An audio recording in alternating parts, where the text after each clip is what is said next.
Tubeless টায়ারটা যে কতটা ইম্পর্টেন্ট এটা আপনারা এগুলো না দেখলে হয়তো বুঝবেন না। আপনাদের হালকা রাখছি, এটাই দেখেন আমার এখানে খোদা হয়ে গেছে, পুরো ভিতরে ঢুকে গেছিলো এটা। তো যদি আমারটা টিউবলেস টায়ার না হতো তাহলে দেখেন এগুলোর জন্য আমাদের কতটা হয়রানি সৃষ্টি হইতো। আমার এর আগে দুইটা প্যারেক ঢুকছিল, ওটা অলমোস্ট এত বড় বড়, সেটা তো কিছু একটা প্রবলেম একটা হয় নাই, জেল বড় হতে পরবর্তীতে ঠিক হয়ে গেছে।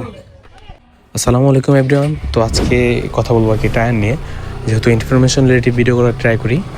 দেন আজকে কোন টায়ারটা হয়তো আপনাদের জন্য ভালো হবে, বা আমার মনে হয় যে সবসময় স্টক টায়ারটা বাইকের জন্য সবচেয়ে বেশি পারফেক্ট। দুইটা টায়ারই আসলে সবাই রিকমেন্ড করে থাকে, একটা হলো সিএটার আর হলো এমআরএফের।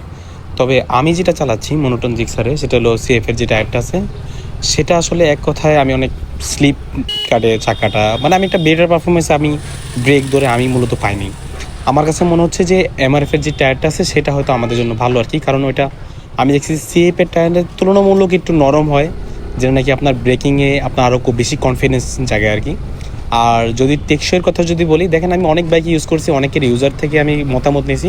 সেই ক্ষেত্রে আমার মনে হয়েছে যেটা, যে যদি আপনি কাঁচা রাস্তায় চালান সেই ক্ষেত্রে আপনার যেহেতু গ্রাম সাইডে চালান তাদের হয়তো একটু বেশি লং রাইড করা যায় আর কি। বাট আমরা যদি বেশিরভাগ লোক তো হাই রোডেই চালাই আর কি। হাই রোডে যদি চালায় থাকি সেই ক্ষেত্রে, বা নর্মাল এখন গ্রাম অঞ্চলেও আপনার হাই রোড হয়ে গেছে আর কি, যে পিচ ঢালাই যেটাই বলে আর কি, সেটা হয়ে গেছে। সেটা ক্ষেত্রে আপনার 20 থেকে 25 হাজার কিলোমিটার দেন এরকম রাইড করতে পারবেন খুব ইজিলি ভাবে আর কি আপনার। তারপরও বিট হয়তো 25 হাজার কিলোমিটার পরে হয়তো বিট একবার থাকবে না, মানে চলে যাওয়ার পথে আর কি, এরকম থাকে আর কি।